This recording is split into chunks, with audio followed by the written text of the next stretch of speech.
हाँ, आपका देखो सेल चैप्टर में सबसे पहले हम पढ़ते हैं क्या लिखा हुआ है।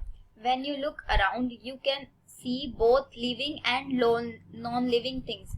मीन्स अगर आप अपने आसपास देखेंगे तो आपके आसपास लिविंग थिंग्स भी हैं एंड नॉन लिविंग थिंग्स भी हैं। You must have wondered and ask yourself what is it that makes an organism living and what is it that an inanimate animal things does not have which a living thing has. Mean इसका मतलब ये बोल रहा है कि आपके आसपास living things भी हैं, नॉन लिविंग थिंग्स भी है, सारी तरह की चीजें हैं। तो ये क्वेश्चन आप खुद से पूछ सकते हैं कि अगर एक चीज लिविंग है एक चीज नॉन लिविंग है, तो लिविंग थिंग को ऐसी कौन सी चीज है उसके अंदर जो उसको लिविंग बना रही है, या फिर कोई एक नॉन लिविंग थिंग है उसके पास ऐसे कौन सा पार्ट नहीं है जो उसको नॉन लिविंग बना रही है। The answer to this is the presence of basic unit of life. और इसका आंसर ये होगा कि बेसिक यूनिट ऑफ लाइफ, जिसको हम बोलते हैं cell, in all living organism. जितने भी लिविंग ऑर्गेनिजम्स होते हैं हर एक की बॉडी में सेल्स पाए जाते हैं। नॉन लिविंग्स की बॉडी में कोई सेल्स नहीं पाए जाते हैं। All organisms are composed of cells. जितने भी ऑर्गेनिजम्स हैं सबके सब सेल से मिलके बने हुए हैं। Some are composed of a single cell. कोई सिंगल सेल से बने हुए हैं जिनको हम बोलते हैं यूनिसेलुलर ऑर्गेनिज्म, और कुछ कुछ आपके बने हुए many type of cells, these are known as multi cellular organism. फिर इसके बाद आता है व्हाट इज अ सेल। आखिरकार सेल होता क्या है। अगर हम बात करें आपका सेल, सबसे पहले आपका जो सेल का नाम दिया गया था, सेल का मतलब क्या होता है, तो सेल का मतलब होता है आपका लिटिल रूम्स, या फिर आप होलो स्पेस भी बोल सकते हैं। सेल आपका मिलके बना है किस वर्ड से, सेलुला, सेलुला वर्ड से, जिसका मतलब होता है लिटिल रूम्स या फिर आपका होलो स्पेस। सेल के बारे में हमने पढ़ा था, सेल की डिस्कवरी किसने की थी सबसे पहले, रॉबर्ट हुक ने, और वो भी किसके अंदर की थी, dead cell wall of cork. आपके कॉर्क की जो डेड सेल वॉल थी उसके अंदर की थी। कौन सी ईयर में की थी, 1665 में। ये चीजें हमें पता है। Unicellular organisms are capable of independent existence. Means जितने भी यूनिसेलुलर ऑर्गेनिज्म जो सिर्फ एक टाइप की सेल से बने हैं वो आपके इंडिपेंडेंट एग्जिस्टेंस दिखाते हैं। मींस अपने लाइफ के लिए, अपने फंक्शनिंग के लिए किसी के ऊपर डिपेंड नहीं होते। And perform the essential function of life. और अपनी लाइफ के जो एसेंशियल इंपॉर्टेंट फंक्शंस हैं उनको परफॉर्म करते हैं। Anything less than a complete structure of a cell does not ensure independent living। means anything less than a complete structure of a cell, cell की एक कंप्लीट स्ट्रक्चर से भी कम structure ये नहीं बताती कि वो इंडिपेंडेंट लिविंग है या नहीं है। So cell is the fundamental structure and functional unit of all living organism. Means ये एक फंडामेंटल स्ट्रक्चर है और हर एक लिविंग ऑर्गेनिज्म की फंक्शनल यूनिट है। फिर इसके बाद Antonie van Leeuwenhoek first saw and described a live cell. Means जो एंटोवन लीवेनहुक थे उन्होंने सबसे पहले आपकी एक लाइव सेल, मींस आपकी जो लिविंग सेल्स होती है, पहली लिविंग सेल की डिस्कवरी की थी। और जिसका नाम इन्होंने क्या दिया था, बैक्टीरिया दिया था। और बैक्टीरिया का भी नाम हम किस में बताया था, वाइल्ड एनिमलक्यूलीज, एनिमलक्यूलीज, ये मैंने आपको बताया था। ठीक है। एंड रॉबर्ट ब्राउन ने फिर के बाद क्या डिस्कवर किया था, न्यूक्लियस की डिस्कवरी की थी। The invention of the microscope and its improvement leading to the electron microscope revealed all the structural details of the cell. इसका मतलब सबसे पहले जो आपका माइक्रोस्कोप की इन्वेंशंस हुई थी और फिर उन्हीं इन्वेंशंस में इम्प्रूवमेंट किए गए थे और इम्प्रूवमेंट करके आपका इलेक्ट्रॉन माइक्रोस्कोप बनाया गया था। जो इलेक्ट्रॉन माइक्रोस्कोप आपका रिवील करता है जितनी भी स्ट्रक्चरल डिटेल्स है आपके सेल के अंदर, जो भी डिटेल्स है वो सारी डिटेल्स आपको बताने में हेल्प किया था। कौन से माइक्रोस्कोप ने, इलेक्ट्रॉन माइक्रोस्कोप ने। फिर इसके बाद आती है आपकी सेल थ्योरी। तो आप यहाँ से पॉइंट ये भी बना सकते हैं। सबसे पहला फर्स्ट पॉइंट है आपका, सेल को किसने डिस्कवर किया था, रॉबर्ट हुक ने किया था। Dead cell wall of cork में किया था। एंटोवन लीवेनहुक ने फर्स्ट लिविंग सेल्स को डिस्कवरी की थी। एंड वो भी लिविंग सेल्स को क्या बोला था, उन्होंने बैक्टीरिया बोला था। एंड उनका नाम क्या दिया था, वर्ल्ड एनिमलक्यूलीज। फिर इसके बाद आप लिख सकते हैं इसके, अगर आप पॉइंट्स बनाना चाहें, रॉबर्ट ब्राउन ने न्यूक्लियस की डिस्कवरी की थी। एंड रॉबर्ट ब्राउन ने अपनी जो रॉबर्ट हुक थे, यार रॉबर्ट हुक की बुक का नाम क्या था वो भी आपसे बताया था मैंने आपको, माइक्रोग्राफिया बुक था उनका। और एंटोवन लीवेनहुक की बुक का नाम क्या था, सीक्रेट ऑफ नेचर। सब कुछ नोट डाउन होगा आपके पास ये सब। फिर इसके बाद आती है आपकी सेल थ्योरी। सेल थ्योरी दी गई थी आपका 1838, मैक्सिमम आपका यहाँ पे 1838 से 1839 माना जाता है, ठीक है। तो सेल थ्योरी में आपके कौन थे? मैथियस शेल्डन एक जर्मन बॉटनिस्ट थे जिन्होंने एग्जामिन किया था large number of plants and observe किया था all plants are composed of different kinds of cells. Means जितने भी आपके सारे प्लांट्स है वो अलग अलग टाइप के सेल से मिलके बने हुए हैं, which form the tissue of the plant, जो मिलके एक टिश्यू बनाते हैं आपके प्लांट का।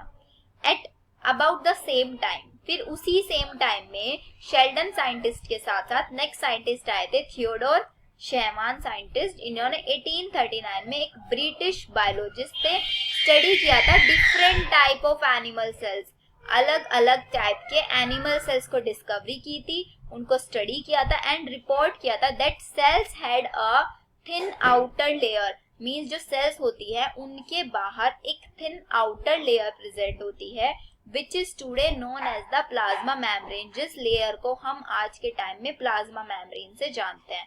He also concluded, उन्होंने अपना कंक्लूजन एक और दिया था based on his studies on plant tissues की स्टडीज के बाद एक कंक्लूजन उन्होंने दिया था। क्या दिया था?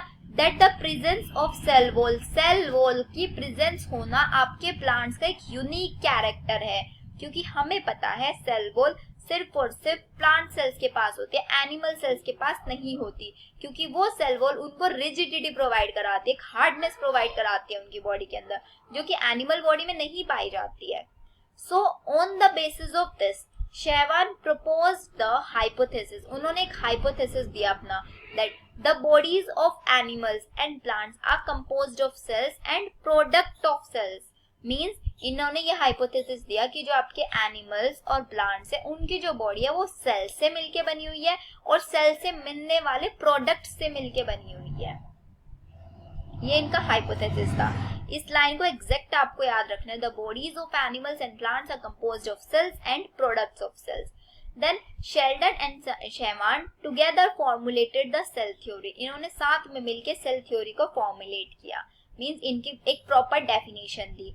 This theory, however, did not explain as how new cells are formed. इस थ्योरी ने हमें ये नहीं बताया था, इन्होंने सिर्फ बताया था कि जो पहले से ही एग्जिस्ट सेल्स हैं उनके बारे में बता दिया कि हाँ सेल्स होते हैं, ऐसे एक थिन लेयर होती है, प्लांट सेल में प्लांट के पास सेल वॉल पाई जाती है, एनिमल्स में नहीं पाई जाती। बट इन्होंने ये नहीं बताया कि इन एग्जिस्टेड सेल से नए नए सेल्स कैसे बन रहे हैं, न्यू सेल्स का डेवलपमेंट कैसे हो रहा है। तो वो आपका बताया गया था रिडोल्फ वर्च्यू साइंटिस्ट के through in 1855।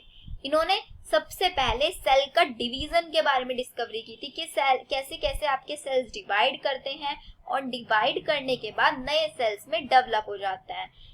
Sales divided and new cells are formed from pre existing cells, pre existing cell से ही न्यू सेल्स का फॉर्मेशन होना, एंड उसको इन्होंने टर्म दिया था ओमनी सेलुला ई सेलुला। क्या बोला था?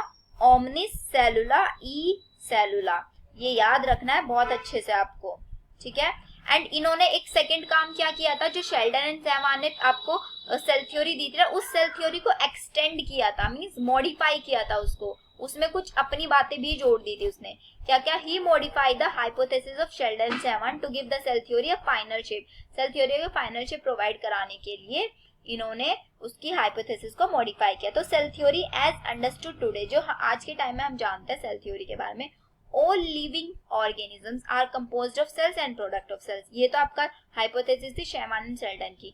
फिर इन्होंने अपना सेकंड पॉइंट यहाँ पे दे दिया कि all cells exist from pre existing cells. तो ये बन गई थी आपकी एक्सटेंडेड सेल थ्योरी। अगर आपसे क्वेश्चन पूछे सेल थ्योरी का हाइपोथेसिस किसने दिया, शेल्डन एंड शेमान ने। सेल थ्योरी को एक्सटेंड किसने किया, रिडोल्फ वर्च्यू ने। वो भी कब? 1855 में।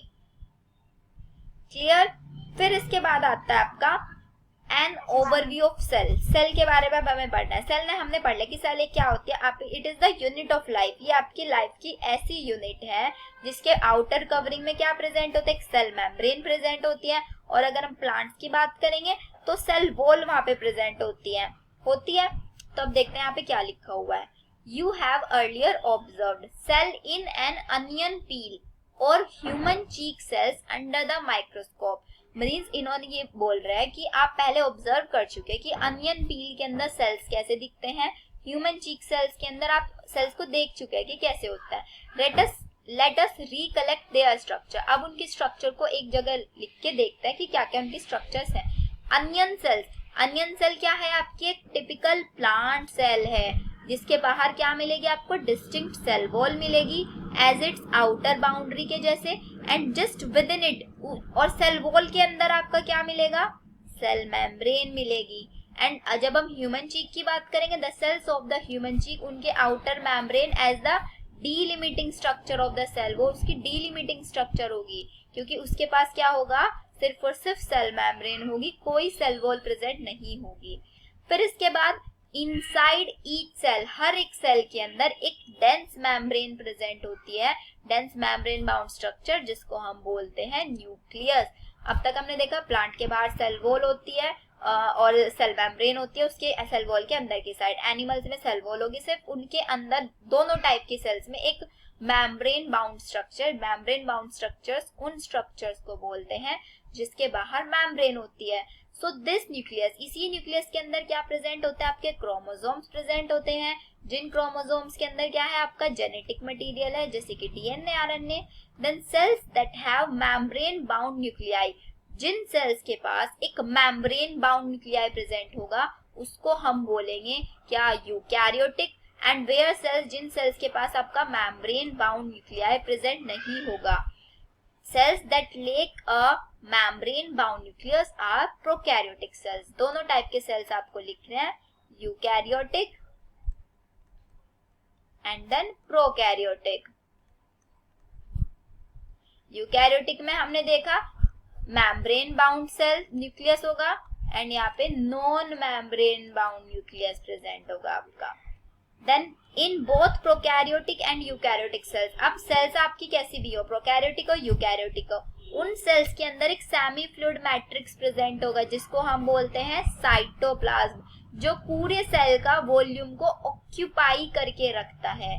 Then the cytoplasm is the main arena of cellular activities, and यही साइटोप्लाज्म एक मेन एरिया होता है आपकी जितनी भी सेल के अंदर एक्टिविटीज होती हैं, क्योंकि इसी साइटोप्लाज्म के अंदर आपकी जो एसेंशियल सेल ऑर्गेनेलीज होती है वो सब इसी के अंदर प्रेजेंट होती हैं। तो ये आपका मेन होता है प्लांट्स में भी और एनिमल्स में भी। Various chemical reactions occur in it to keep the cell in a living state. Cytoplasm के अंदर ही आपकी बहुत सारी क्या होती है, केमिकल रिएक्शंस होती हैं सेल को लिविंग स्टेट में रखने के लिए। अब आप मुझे बताइए साइटोप्लाज्म के अंदर मूवमेंट कैसा होता है एंड वो मूवमेंट किस वजह से होता है। साइटोप्लाज्म के अंदर कौन सा मूवमेंट पाया जाता है एंड वो किस वजह से होता है।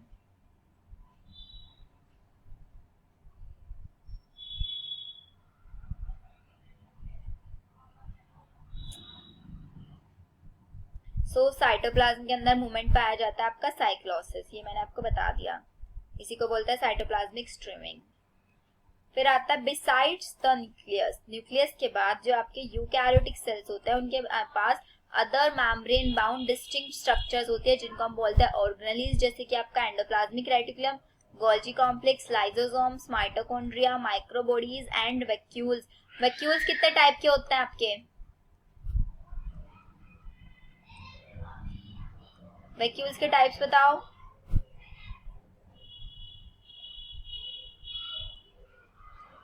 सेप vacuole, contractile vacuole, contractile vacuole, food vacuole, food vacuole, air vacuole, या एयर वैक्यूम, एयर वैक्यूल। चार टाइप के आपके वैक्यूल्स होता है।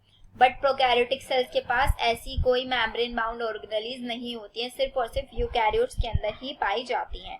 ये चीज हमने देखा था। अब इसके बाद ribosomes are non membrane bound organelles, means ribosomes आपकी कैसी ऑर्गेनेलीज होते हैं जिनके बाहर कोई मेम्ब्रेन नहीं होती, organelles found in all cells but both eukaryotes as well as prokaryotes, means आपके जो राइबोसोम्स है प्रोकैरियोट्स यूकैरियोट्स दोनों के अंदर पाए जाएंगे। Within the cell, ribosomes are found not only in the cytoplasm, means ribosomes आपका सिर्फ और सिर्फ साइटोप्लाज्म के अंदर ही नहीं पाया जाता है, but also within the two organelles, दो organelles होती है आपकी, क्लोरोप्लास्ट, माइटोकॉन्ड्रिया और रफ एंडोप्लाज्मिक रेटिकुलम, इन तीनों की तीनों ऑर्गेनेलीज में आपका पाया जाता है क्या? राइबोसोम। राइबोसोम्स क्या है? प्रोटीन फैक्ट्री, यही अपने अंदर से प्रोटीन का सिंथेसिस करता है। राइबोसोम बना होता है आपकी दो यूनिट से, एक होती है लार्ज यूनिट और एक होती है स्मॉल यूनिट। प्रोकैरियोट्स में पाया जाता है 70s राइबोसोम्स, यूकैरियोट्स में पाया जाता है 80s ribosomes.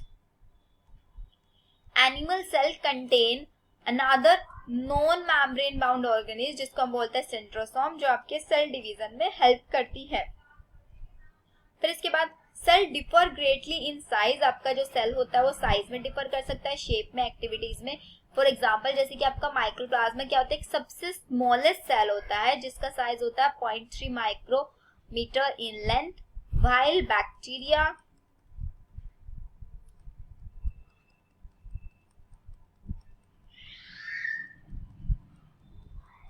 could be 3 to 5 micrometer. The largest isolated single cell, सबसे largest cell होती है egg of an ostrich. Among multicellular organisms, human RBC are about 7 micrometer in diameter. Nerve cell सबसे longest cell होती है. Cells always vary greatly in their shape. They may be disc-like, polygonal, columnar, cuboid, thread-like or even irregular. Then the shape of the cells may vary with the function they perform. बस इनका कहने का मतलब ये है कि जो आपकी सेल होती है, सेल का शेप साइज कुछ इक्वल नहीं होता, वो बिल्कुल डिस्टिंग्विश कर सकता है। और वो इस चीज पे भी डिपेंड कर सकता है आपकी सेल का शेप कि वो किस टाइप के फंक्शंस वो परफॉर्म कर रही है। अब आता है एनसीईआरटी के डायग्राम्स पे। देखो सबसे पहले आपको डायग्राम दिया गया आपकी आरबीसीज का। आरबीसीज की शेप कैसी है? Round and biconcave. These are the round and these the biconcave shapes. फिर आपका व्हाइट ब्लड सेल्स डब्ल्यूबीसी के देखो अमीबा लाइक शेप, ये हमने पढ़े थे ना सब कुछ स्ट्रक्चर्स जब हमने डब्ल्यूबीसी के बारे में डिस्कस किया था। फिर आपकी कॉलमनार एपिथेलियल सेल्स, यहाँ पे देखो शेप राउंड थी, यहाँ पे अमीबॉइड शेप और यहाँ पे लॉन्ग एंड नैरो शेप हो गई आपकी। फिर इसके बाद आपकी नर्व सेल की शेप देखो कैसी हो गई, आपकी ट्रेकिड्स की शेप कितनी इलॉन्गेटेड है, मेसोफिल सेल्स की शेप देखो राउंड एंड ओवल। तो ये डिफरेंट आपको शेप्स दिखाई गई है कि सेल्स जरूरी नहीं है कि सारी सेल्स की शेप साइज सब कुछ इक्वल ही होगा, उनके अंदर का कंटेंट सेम हो सकता है कि सबके अंदर माइटोकॉन्ड्रिया, एंडोप्लाज्मिक रेटिकुलम ये सारी चीजें, बट शेप साइज कभी सेम नहीं होगी। अब आते हैं हम अपने किस पे? प्रोकैरियोटिक सेल्स पे। प्रोकैरियोटिक सेल्स का सबसे पहली चीज no membrane bound nucleus and ribosome 70s type. So prokaryote cells को सबसे पहले हम बैक्टीरिया से रिप्रेजेंट करते हैं, blue green algae, mycoplasma, PPLO, pleuropneumonia like organism. ये सबसे smaller and multiply more rapidly, इनका जो मल्टीप्लीकेशन होता है मींस एक सेल से दो सेल, दो से चार सेल्स बनाने की जो पावर होती है वो सबसे हाईएस्ट होती है, बहुत ज्यादा रैपिड होती है as compare to eukaryotic cell. क्यों होती है? क्योंकि यूकैरियोटिक सेल्स के अंदर तो बहुत सारी सेल ऑर्गेन, उनकी जो सेल की स्ट्रक्चर होती है कॉम्प्लेक्स होती है, बट प्रोकैरियोटिक सेल्स की स्ट्रक्चर बहुत सिंपल होती है। They may vary greatly in shape and size. Prokaryotic cells भी आपकी शेप में भी और साइज में भी दोनों तरीके से वेरी कर सकती है। The 4 basic shapes of bacteria की 4 बेसिक शेप्स इन्होंने बताई है। Bacillus means rod shape, कोकस means spherical, vibrio means comma shape, spirillum means spiral shape. ये 4 शेप्स हैं, हम पढ़ चुके हैं चारों की चारों shapes. The organization of the prokaryotic cells is fundamentally similar, even though prokaryotes exhibit a wide variety of shape and function. Means ये बोल रहा है कि जो आपकी प्रोकैरियोटिक सेल्स है उनकी जो ऑर्गेनाइजेशन होगी, मीन्स जो उनका सेलुलर कंटेंट होगा वो फंडामेंटली सिमिलर होगा, जबकि आपके प्रोकैरियोट्स की जो शेप है, जो उनके फंक्शन है वो वैरी कर सकता है बहुत ज्यादा, बट उनका ऑर्गेनाइजेशन हमेशा सेम होगा। All prokaryotes have a cell wall surrounding the cell membrane except in mycoplasma. तो mycoplasma has no cell wall. ये क्वेश्चन भी आपसे पूछा जा सकता है कि ऐसे कौन से प्रोकैरियोट्स में है जिनमें सब में तो आपका सेल वॉल होगी और सेल अंदर उसके सेल मेम्ब्रेन होगी, उसका एक्सेप्शन बताओ क्या होगा? तो आपको बताना है माइकोप्लाज्मा उसका एक्सेप्शन होगा। Yes, ma'am. The fluid matrix filling the cell is the cytoplasm, और सेल के अंदर जो आपका फ्लूइड फिल्ड होगा उसको बोलेंगे cytoplasm. There is no well defined nucleus, कोई वेल डिफाइंड न्यूक्लियस नहीं होगा क्योंकि न्यूक्लियर के बाहर न्यूक्लियर मैम्ब्रेन प्रेजेंट नहीं होती है, न्यूक्लियर एनवेलप प्रेजेंट नहीं होता है. इसका जो जेनेटिक मटेरियल होगा वो भी बेसिकली नेक्ड होगा, नोट एनवेलप, कोई एनवेलप नहीं होगा by nuclear membrane. In addition to the genomic DNA the circular single chromosome circular DNA mean जो इनका डीएनए होता है वो कैसा होता है, सिंगल क्रोमोसोम और सर्कुलर डीएनए होता है. Many bacteria have small circular DNA outside the genomic DNA, means genomic DNA के साथ साथ बहुत सारी ऐसी बैक्टीरिया सेल्स होते हैं कि उनके पास स्मॉल सर्कुलर डीएनए होता है जीनोमिक डीएनए के बाहर. एंड इसी डीएनए को हम क्या बोलते हैं, प्लाज्मिड बोलते हैं. क्या है प्लाज्मिड आपका, कुछ बैक्टीरियाज में जीनोमिक डीएनए जो आपका न्यूक्लियस के अंदर प्रेजेंट होता है उसके साथ साथ एक और डीएनए प्रेजेंट होता है जिसको हम बोलते हैं प्लाज्मिड. प्लाज्मिड डीएनए कन्फर करता है certain unique phenotypic character to such bacteria. ये लाइन बहुत इंपॉर्टेंट है. ये जो प्लाज्मिड डीएनए होता है ये आपके बैक्टीरिया को फिनोटाइपिक कैरेक्टर देता है. कौन सा कैरेक्टर, फिनोटाइपिक कैरेक्टर ये आपको प्रोवाइड कराता है. ये चीज लाइन बहुत इंपॉर्टेंट है. One such character is resistant to antibiotics, means जैसे कि कोई कैरेक्टर की आपका कोई बैक्टीरिया है वो एंटीबायोटिक्स के अगेंस्ट रेजिस्ट करेगा. रेजिस्ट करना मतलब उसके अगेंस्ट वर्क करना. ऐसे ऐसे characters. In higher classes you will learn that the plasmid DNA is used to monitor bacterial transformation with foreign DNA. Means हमारा जब की 12th क्लास में आप पढ़ेंगे ना आगे के डीएनए वगैरह के बारे में डिटेल में, तो वहाँ पे आपको पता चलेगा कि आपका ये जो डीएनए होता है इसी को हम यूज करते हैं फॉरेन डीएनए बनाने में. जेनेटिक इंजीनियरिंग सुना है, जेनेटिक इंजीनियरिंग में करते हैं हम ये सारी चीजें. सो nuclear membrane is found in eukaryotes. Nuclear membrane हमें पता है सिर्फ और सिर्फ यूकैरियोट्स में पाई जाएगी. No organelles like the ones in eukaryotes are found in prokaryotic cell. Means ऐसी कोई ऑर्गेनेली नहीं है जो आपका यूकैरियोट में पाया जाए और जैसे कि यूकैरियोट्स में पाई जाती है ऐसी ही आपकी प्रोकैरियोट्स में पाया जाए, एक्सेप्ट फॉर राइबोसोम्स. ये लाइन भी बहुत इंपॉर्टेंट है. सिर्फ और सिर्फ राइबोसोम ही ऐसी स्ट्रक्चर है जो सेम यूकैरियोट में भी होता है और प्रोकैरियोट में भी होता है, दोनों के अंदर होता है. फिर इसके बाद prokaryotes have something unique in the form of inclusions. जो प्रोकैरियोट्स होता है उसके पास कुछ यूनिक होता है इंक्लूजन्स की फॉर्म में. So a specialised differentiated form of cell membrane जिसको हम बोलते हैं मीजोसोम. तो मीजोसोम क्या होता है, it is the characteristics of prokaryotes की कैरेक्टरिस्टिक सेल्स होती हैं ये. They are essentially infolding of cell membrane. Cell membrane की अंदर की साइड जो इनफोल्डिंग्स होती है, जब मैंने आपको बैक्टीरियल सेल बना के दिखाई थी तब मैंने आपको मीजोसोम्स पढ़ाया था. अब आते हैं हम सेल एनवेलप के बारे में और उसके मॉडिफिकेशंस के बारे में. Most prokaryotic cells particularly bacterial cells have a chemically complex cell envelope. Means आपके जो बैक्टीरियल सेल्स हैं उनके पास एक केमिकली कॉम्प्लेक्स एनवेलप होगा. Then cell envelope consist of tightly bound 3 layered structure. उसके अंदर 3 लेयर्ड स्ट्रक्चर होगी. सबसे बाहर होगा आपका ग्लाइकोकैलिक्स. ग्लाइकोकैलिक्स के बाद बताओ क्या होगा. सबसे पहले ग्लाइकोकैलिक्स पे आपका होगा सेल वॉल, देन आएगी आपकी सेल मेम्ब्रेन. ये 3 स्ट्रक्चर्स आपकी पाई जाती है बैक्टीरियल सेल में. आउटर मोस्ट ग्लाइकोकैलिक्स, उसके बाद सेल वॉल, देन आपकी सेल मेम्ब्रेन या plasma membrane. Also each layer of the envelope, ये तीनों की तीनों लेयर्स अपना डिस्टिंक्ट फंक्शन परफॉर्म करती हैं. दे एक्ट टुगेदर, ये तीनों की तीनों एक साथ मिलकर प्रोटेक्शन देने का काम करती हैं. Bacteria can be classified. Bacteria को हम 2 पार्ट में क्लासिफाई कर सकते हैं. एक तो आपके ग्राम पॉजिटिव एंड एक आपके ग्राम नेगेटिव. ये भी हमने एक्सपेरिमेंट पढ़ा था इनका पूरा. ठीक है. तो in the base and the manner in which they respond to the staining procedure. Staining किया था ग्राम साइंटिस्ट ने उस प्रोसीजर के बेसिस पे हम क्या बता सकते हैं कि जिनमें स्टेन हो गया था, मीन्स जिन्होंने कलर को गेन कर लिया था वो ग्राम पॉजिटिव, एंड जिनका कलर वॉश आउट हो गया था अल्कोहल के थ्रू उसको बोलते थे हम ग्राम नेगेटिव. सो ग्लाइकोकैलिक्स अपनी जो कंपोजिशन होती है उसमें बहुत डिफर करती है और उसकी थिकनेस भी बहुत डिफरेंट होती है. It could be a loose sheet, means glycocalyx के बाहर एक लूज शीट हो सकती है जिसको हम क्या बोलेंगे, स्लाइम लेयर बोलेंगे. वाइल इन अदर्स, मीन्स किसी के अंदर तो स्लाइम लेयर पाई जा सकती है बट किसी के अंदर आपकी थिक और टफ लेयर भी पा सकते हैं जिसको हम बोलेंगे कैप्सूल. अगर लूज शीट पाई जा रही है that is known as slime loose, और if there is thick and tough layer it is known as capsule.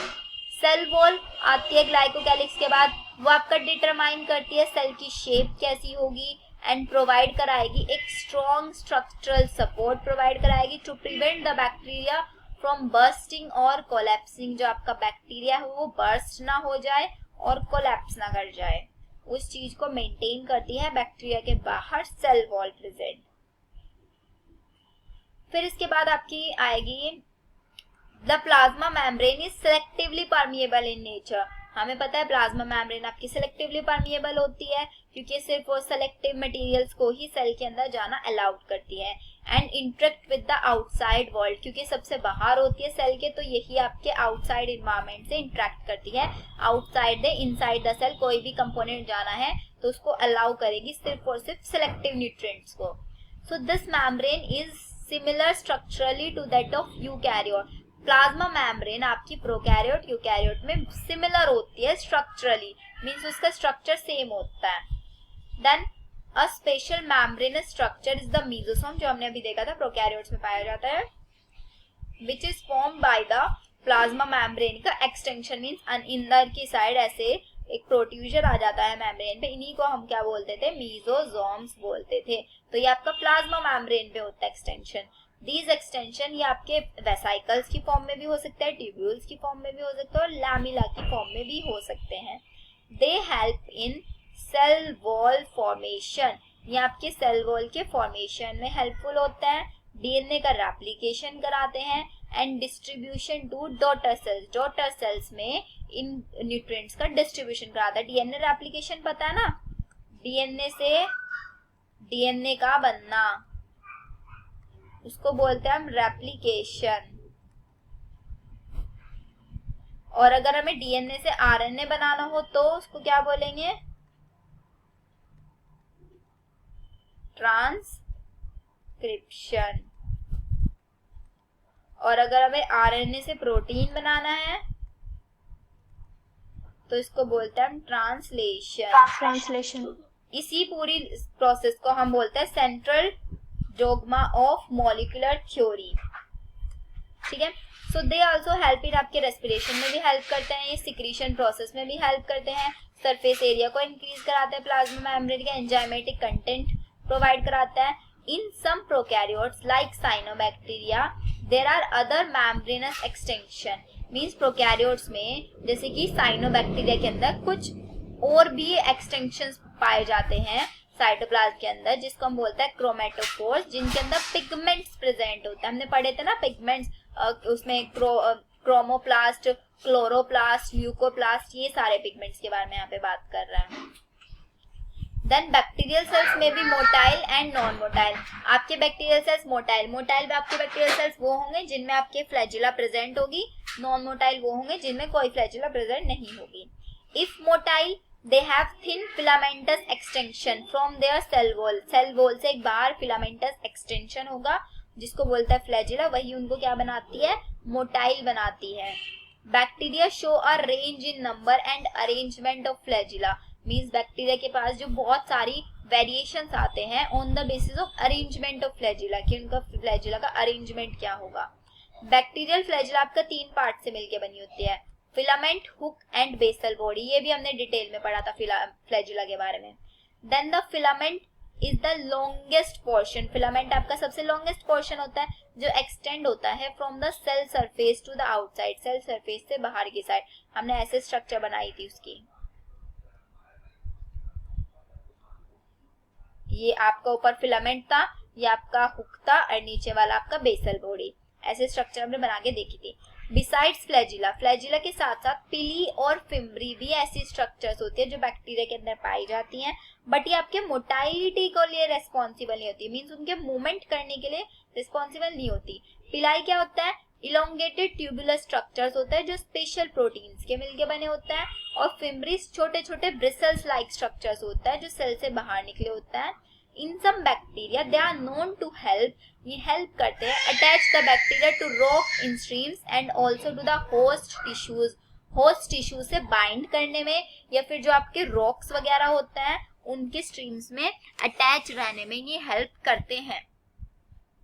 Ribosomes आपको पता है आपके प्रोकैरियोट्स में भी यूकैरियोट्स में दोनों में पाया जाता है.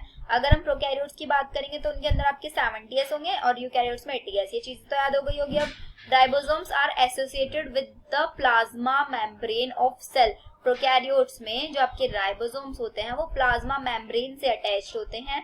दे आर अबाउट 15 नैनोमीटर से 20 नैनोमीटर साइज होता है एंड ये आपके दो सब यूनिट से मिलकर बना है. जो आपका 70S राइबोसोम है उसके अंदर दो यूनिट्स होती हैं, 50S और 30S. और अगर हम बात करें 80S राइबोसोम की, उसके अंदर दो यूनिट्स होती है, 60S और 40S. S क्या होता है यहाँ पे? स्वेटबर्ग्स नंबर, सेडिमेंटेशन कोफिशिएंट भी हम इसको बोलते हैं. When 50S and 30S unit which when present together form 70S prokaryote ribosome. And ये जो आपका 50S प्लस 30S है ना, ये दोनों आपस में बाइंड करके 70S बनाते हैं. इनका जो बाइंडिंग होती है ना, बाइंडिंग में इनका मैग्नीशियम आयन हेल्प करता है. ये चीज आप नोट डाउन कर सकते हैं. मैग्नीशियम आयन हेल्प करता है आपके दोनों राइबोसोम्स यूनिट को बाइंड करने में. ये आपकी लार्ज यूनिट हो गई, ये आपकी स्मॉल यूनिट हो गई. नीचे लार्ज यूनिट होती है, उसके ऊपर स्मॉल यूनिट होती है आपकी, ये राइबोसोम.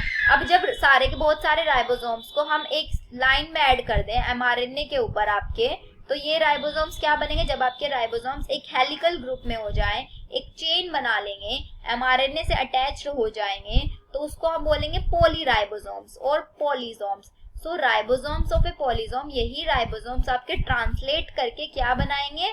प्रोटीन का फॉर्मेशन करेंगे. क्योंकि किस चेन के ऊपर लग रहा है? आपके आरएनए वाली चेन पे. आरएनए पे नीचे की साइड तो आपके लार्ज यूनिट लग जाएगी, ऊपर की साइड आपकी स्मॉल यूनिट, एंड इसी के ऊपर 3 सेट साइट्स पाई जाती है आपकी. वो साइट्स मैंने आपको कल वाले लेक्चर में पढ़ाई थी. तीनों साइट्स में क्या होता है? यही तीनों साइट्स आपके प्रोटीन आपको पता है ना, अमाइनो एसिड से बनता है. एक अमाइनो एसिड बाइंड करेगा, फिर एक अमाइनो एसिड, ऐसे बहुत सारे अमाइनो एसिड बाइंड करके एक पूरी प्रोटीन की चेन बना देते हैं. पॉलीपेप्टाइड चेन बन जाती है.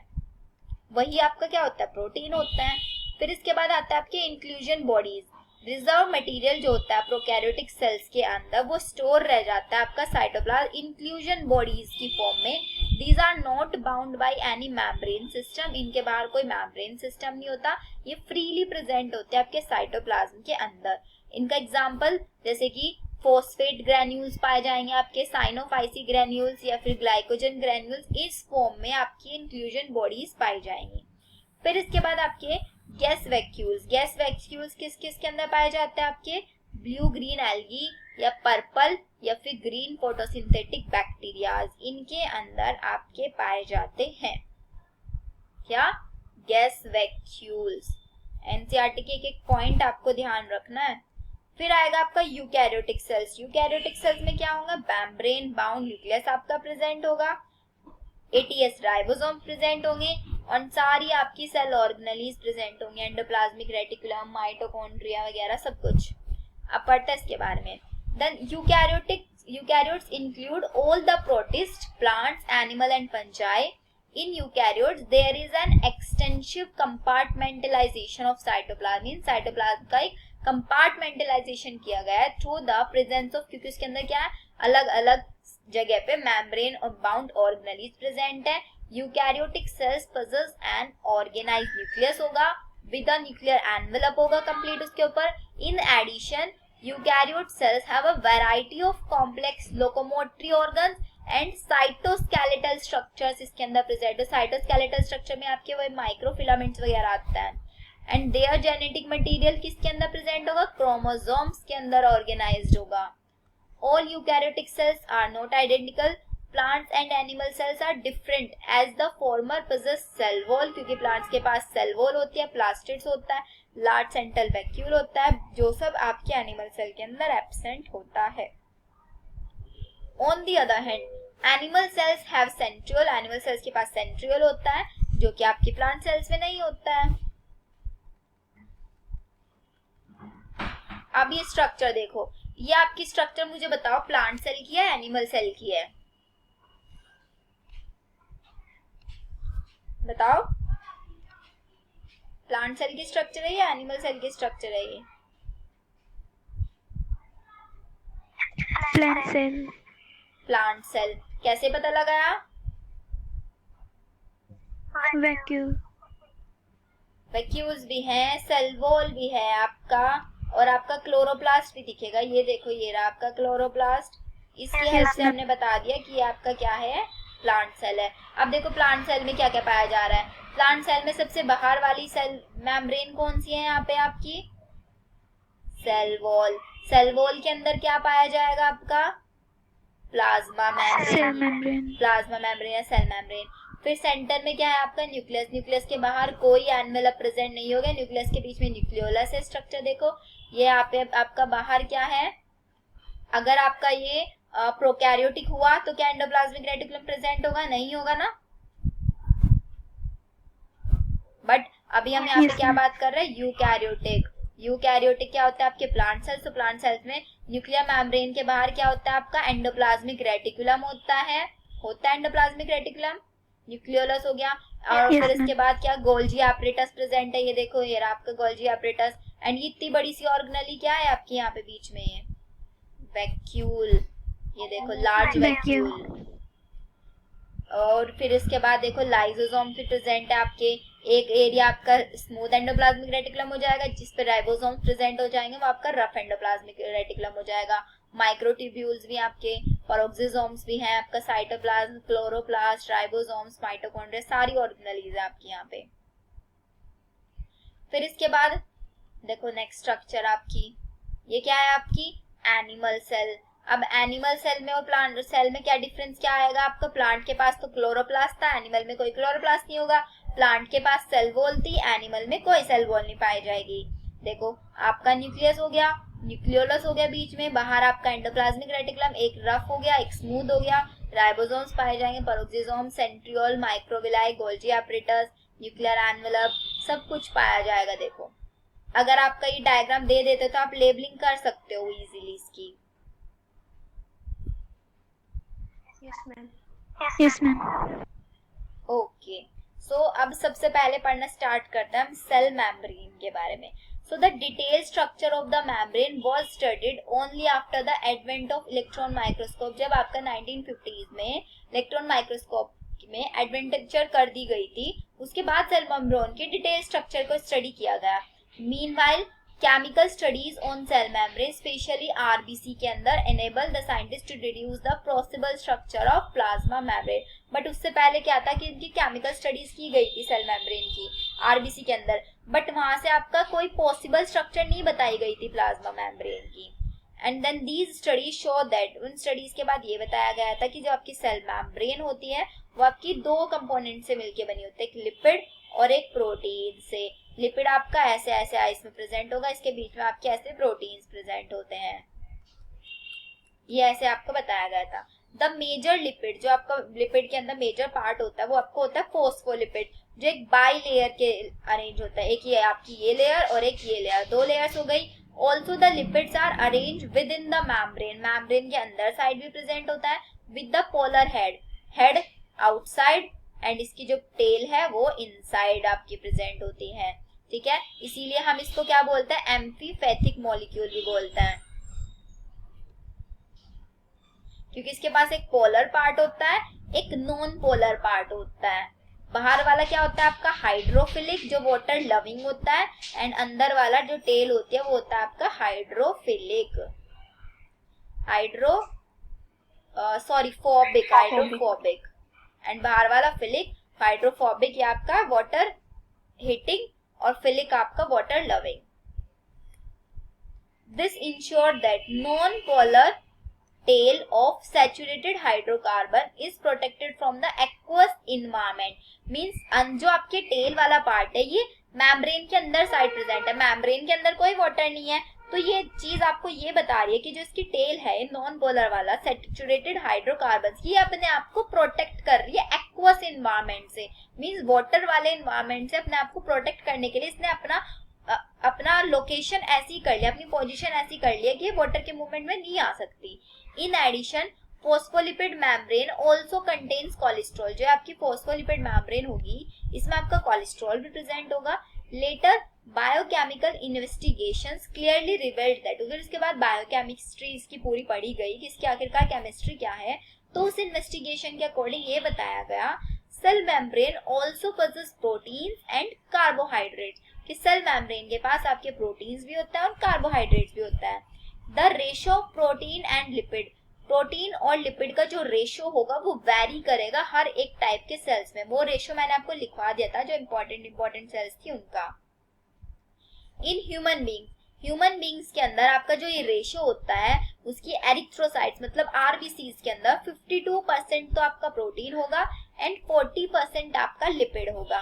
प्रोटीन्स भी आपके दो तरीके के होंगे, आपके इंटीग्रल प्रोटीन और आपके एक्सट्रिंसिक प्रोटीन या फिर peripheral protein.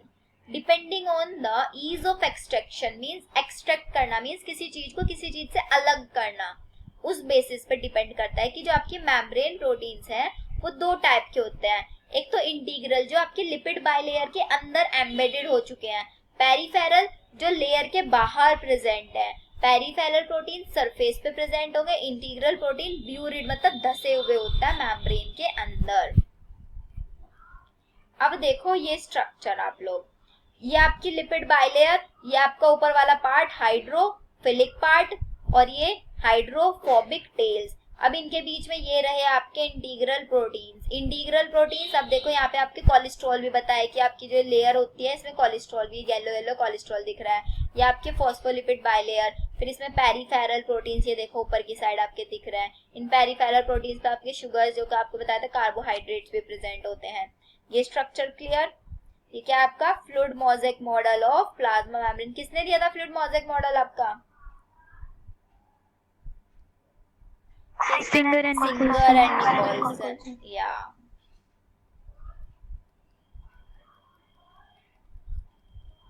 An improved model of the structure of cell membrane was proposed by Singer and Nicholson in 1972, जिन्होंने फ्लूइड मोज़ेक मॉडल उसको नाम दिया। अकॉर्डिंग टू दिस, इस मॉडल के अकॉर्डिंग ये था कि आपकी जो क्वेशी फ्लूइड नेचर है लिपिड्स का वो एनेबल करता है लेटरल मूवमेंट्स ऑफ प्रोटीन्स का लेटरली मूवमेंट हो जाता है उस बाई लेयर के अंदर, and this ability to move within the membrane is measured as its fluidity, means ये बताते कि इसका जो आपकी मेम्ब्रेन इसकी फ्लूइड वाला नेचर है, एक तरीके से लिक्विड है ये, इसीलिए आपके जो प्रोटीन्स है वो एम्बेडेड हो चुके हैं, विद इन द मेम्ब्रेन जा चुके हैं। The fluid nature of membrane का fluid nature is also important from the point of view of function, जैसे कि अब ये फ्लूइड नेचर है आपकी मेम्ब्रेन का, ये बहुत इंपॉर्टेंट है। किस वे से?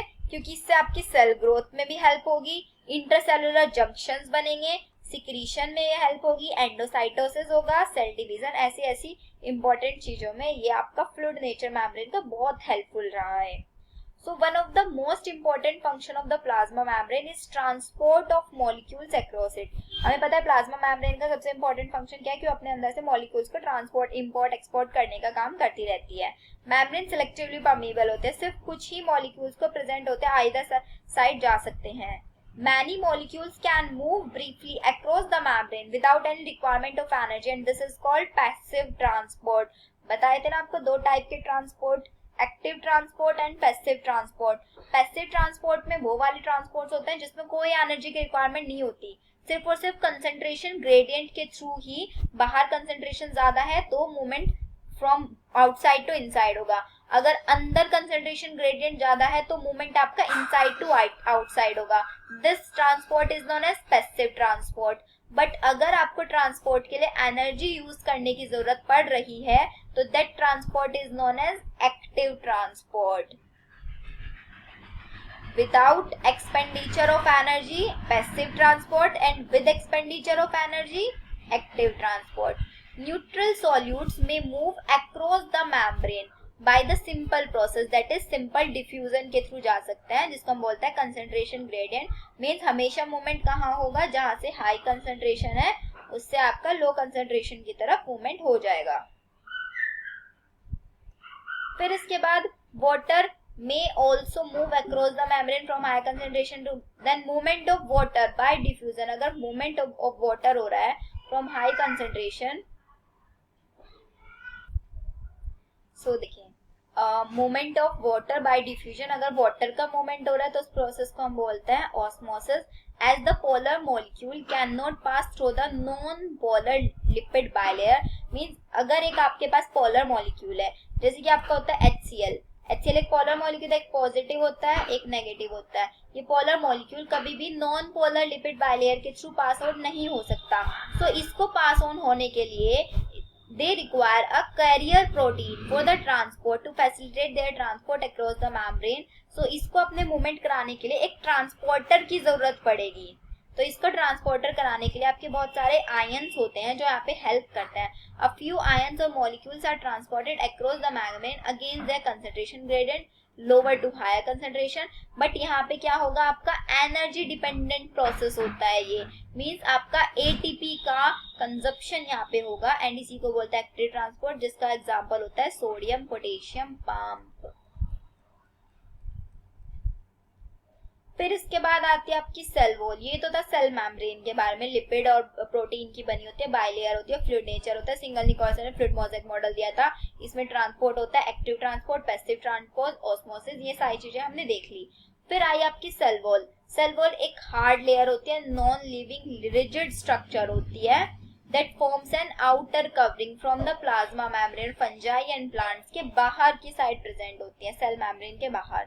सेल वॉल सिर्फ और सिर्फ आपके सेल को शेप प्रोवाइड नहीं कराती बल्कि उसको प्रोटेक्ट भी करती है मैकेनिकल डैमेज या फिर इन्फेक्शंस के against. It also help in cell to cell interaction कराती है, बैरियर प्रोवाइड कराती है. अनडिजायरेबल मैक्रोमोलिक्यूल, कोई भी मॉलिक्यूल आपके सेल मेम्ब्रेन के थ्रू, सेल वॉल के थ्रू नहीं जा सकता इसके अंदर. सो एल्गी हैव सेल वॉल. जो एल्गी की सेल वॉल होती है वो बनी होती है सेलुलोज, गैलेक्टेन्स, मैनेन्स एंड मिनरल, जैसे कि calcium carbonate. While in other plants ये आपकी सेलुलोज, हेमीसेलुलोज, पैक्टिन और प्रोटीन की बनी होती है. एल्गी में किस किस की, सेलुलोज, गैलेक्टेन, मैनेन एंड मिनरल्स, जैसे कि कैल्शियम कार्बोनेट. बट प्लांट्स के अंदर सेलुलोज, हेमीसेलुलोज, पैक्टिन, प्रोटीन, ये अलग से लिख लो इसको आप. सेल वॉल जो आपकी यंग प्लांट्स होते हैं उसमें आपकी कितनी लेयर से मिलकर होता है, primary layer, secondary layer and tertiary layer. तो जो इसमें प्राइमरी लेयर होती है वो आपकी ग्रोथ के लिए रिस्पॉन्सिबल होती है, जो धीरे धीरे डिमिनिश हो जाएगी एंड सेल आपका मैच्योर सेल बन जाएगा, तब हम उसको बोलेंगे सेकेंडरी वॉल. सेकेंडरी वॉल आपकी कहाँ पे आएगी, formed on the inner side of cell, cell के अंदर की साइड बनेगी. जैसे बाहर आपकी प्राइमरी, देन फिर आपकी सेकेंडरी, देन फिर आपकी टर्शियरी, ऐसे बनेगी. क्योंकि यहाँ पे आपकी क्या है, सेल मेम्ब्रेन. तो हमेशा सेल वॉल का development toward the cell membrane होगा. फिर यहाँ पे आता है मिडिल लैमेला. मिडिल लैमेला जैसे कि एक सेल ये हो गया, एक सेल ये हो गया, इनके जो बीच में जंक्शन प्रोवाइड होता है. ये मिडिल लैमेला आपका बना होता है किसका, कैल्शियम पैक्टेट का, जो होल्ड करके रखता है आपकी दो नेबरिंग सेल्स को एक साथ. सेल वॉल और middle lamella may be transverse by plasmodesmata, जो कनेक्ट करता है आपके साइटोप्लाज्म को नेबरिंग सेल से. ये काम आपके प्लाज्मोडेस्माटा का. फिर ये आपका सेल वॉल के बारे में. अब आपके इसके बाद आता है एंडोमेम्ब्रेनस सिस्टम. एंडोमेम्ब्रेनस सिस्टम में क्या आएगी, आपका एंडोप्लाज्मिक रेटिकुलम आएगा. तो एंडोप्लाज्मिक रेटिकुलम सबसे पहले यहीं से स्टार्ट करता है. While each of the membranous organelles is distinct in terms of structure and function, many of these are considered together. इनको हम एंडोमेम्ब्रेन सिस्टम्स बोलते हैं क्योंकि इनके जो फंक्शंस होते हैं वो कोऑर्डिनेटेड होते हैं, ऑलरेडी डिसाइडेड फंक्शंस होते हैं कि हाँ यही ये फंक्शंस करेंगी. तो एंडोमेम्ब्रेन में कौन कौन सी मेम्ब्रेन्स आएंगी आपकी, endoplasmic reticulum, Golgi complex, lysosomes, vacuoles, ये सारी चीजें आपकी एंडोमेम्ब्रेन सिस्टम के अंदर आएगी. Since the function of mitochondria, chloroplast and peroxisome are not coordinated, अब माइटोकॉन्ड्रिया, क्लोरोप्लास्ट और पेरोक्सिसोम्स का जो फंक्शन है वो कोऑर्डिनेट नहीं होता. अच्छा ये बताओ, गोल्जी कॉम्प्लेक्स, लाइसोसोम, इनका फंक्शन कौन कोऑर्डिनेट करता होगा, आपका न्यूक्लियस होता है ना, कंट्रोलर ऑफ द सेल होता है ना, तो वही कंट्रोल करता है. बट माइटोकॉन्ड्रिया, क्लोरोप्लास्ट के पास खुद का डीएनए होता है अपना, सेमी ऑटोनोमस ऑर्गेनेलीज होती हैं ये, इसलिए इनके फंक्शंस कोऑर्डिनेटेड नहीं होते हैं. फिर आगे आएगा आपका एंडोप्लाज्मिक रेटिकुलम. अब फिर हमें सारी की सारी सेल ऑर्गेनलीज पढ़नी है.